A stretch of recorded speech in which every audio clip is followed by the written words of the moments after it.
Next development వార్త చూసుకుంటే, అప్రమత్తంగా ఉండండి, ఆర్థిక నేరగాళ్లకు చిక్కకండి.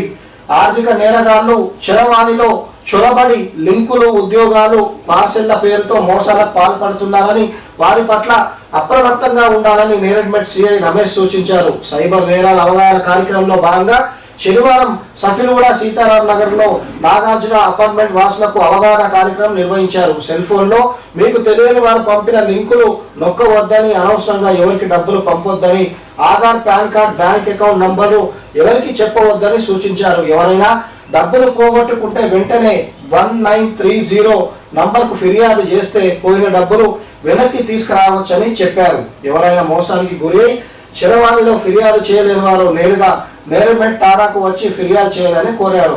స్థానికులకు అవగాహన కల్పిస్తున్న ఎస్ఐ రమేష్. సో పోలీసులు రోజు ఇట్లాంటి కార్యక్రమాలు చేస్తున్నారు. సైబర్ నేరాల బారిన పడొద్దు, మీకు ఏమైనా తెలియని లింకులు వస్తే వాటిని ఒత్తొద్దు.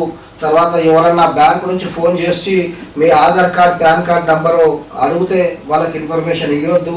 సో ఇవన్నీ జాగ్రత్త ఉండాలి. ఎప్పుడన్నా మీరు ఆన్లైన్లో మోసపోతే వెంటనే 1930కి కంప్లైంట్ చేయాలి. మీ డబ్బులు రిటర్న్ వచ్చే ఛాన్స్ ఉంది. లేదంటే నేరుగా పోలీస్ స్టేషన్కి వచ్చి కంప్లైంట్ ఇవ్వాలని చెప్పి ఎస్ఐ రమేష్ అంటున్నాడు. నెక్స్ట్